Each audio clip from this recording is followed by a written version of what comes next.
yiqilli deb suyanib keldim mana bularni oldilariga. Jamshid akam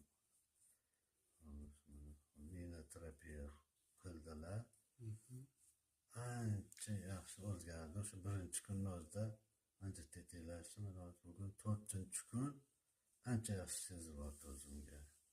Alhamdulillah, avvalambor Xudodan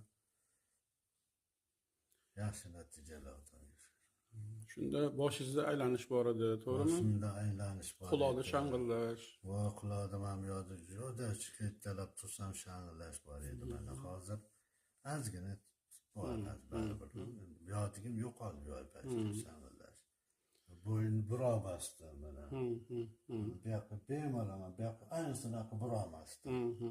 Bu yoqqa burolman mana. Bu yoqda ozgina bor.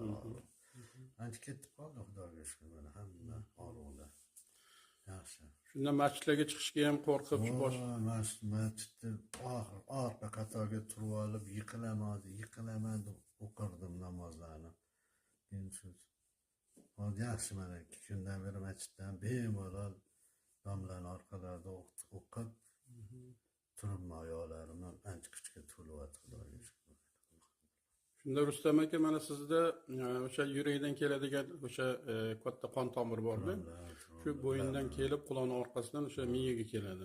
O'shanda tromb bo'lgan, shu tromb hisobiga bu sekin-sekin o'sha insultga boradi-da. Bosh aylanish. Bo'ladi qonlar o'zi. Shunga mana Alloh taolo mehribon zot, mana qisqa muddat ichida Alloh shifosini berib, mana astoydil harakat qilsangiz, shifo Allohdan. اللهم أنت الشافي لا شفاء إلا شفاءك لا يغادر سقما.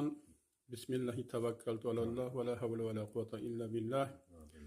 أعوذ بالله من السميع العليم من الشيطان الرجيم. آمنت بالله العظيم وكفرت بالجبت والطاغوت فاستمسكت بالعروة الوثقى لا انفصام له والله السميع العليم. Allah şifoyi kamil versin. Sağ salamat bo'ling, sog'ayib keting. Sog'ayib keting, sog' bo'ling. Rahmat. Salomat bo'ling, sog' bo'ling.